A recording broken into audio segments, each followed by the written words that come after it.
Carol, thanks so much for joining me here today as we announced our H1 results. Let's start a bit about the figures. Can you give me some detail on what was announced today? So thanks, Neil. I'm delighted to be here to present Amadeus's H1 2025 results.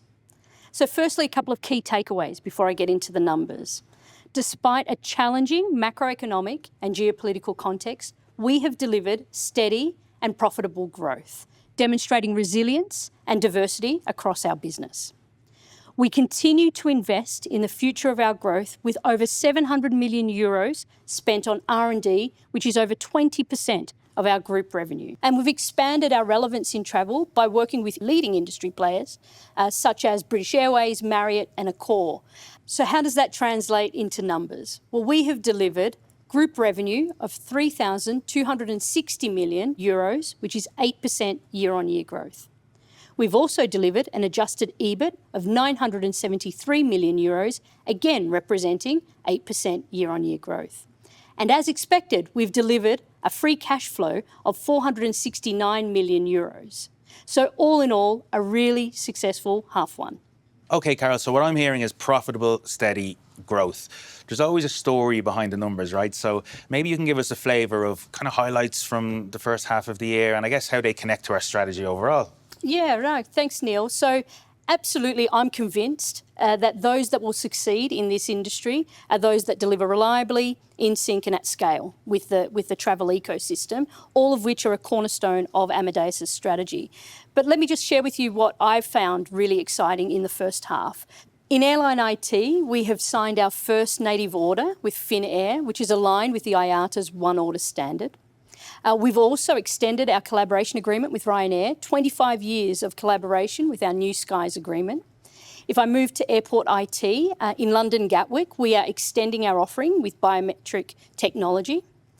And then in hospitality, we are continuing our implementations with Marriott and Accor, joining the work we've already done with IHG and MGM. In payments, we have a new automated reconciliation system on the Amadeus Exchange platform. And finally, in airline distribution, we continue to show our leadership in this space by adding new travel seller content on the Amadeus Travel platform. All in all, some fantastic commercial achievements by the team in H1. Okay, Carol, so I want to hear from you, someone who's relatively new to Amadeus, with all the technology and investment you've mentioned. What has excited or impressed you of what Amadeus has been doing or is doing?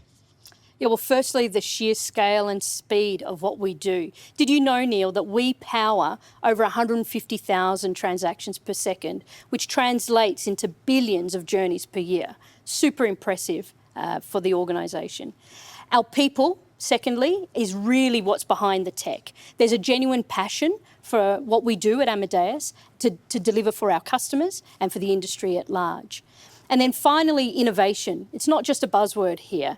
Let me take our multi-cloud approach, for example, where we're partnering with Microsoft and with Google to increase our flexibility and speed in our offerings.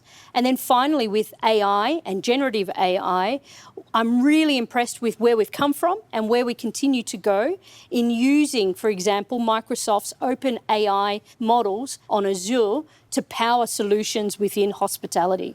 So all in all, it's about turning our tech and R&D efforts into real impactful solutions for our customers and the traveller. So, Carol, I guess I'll finish with, the world we live in today and the uncertainty we're in. You've mentioned everything from where we are from a macroeconomic point of view to technology. What's your outlook or view for Amadeus for the next 6 months? Neil, there's no doubt that we're in a challenging macroeconomic and geopolitical environment, but we enter the second half of 2025 with confidence.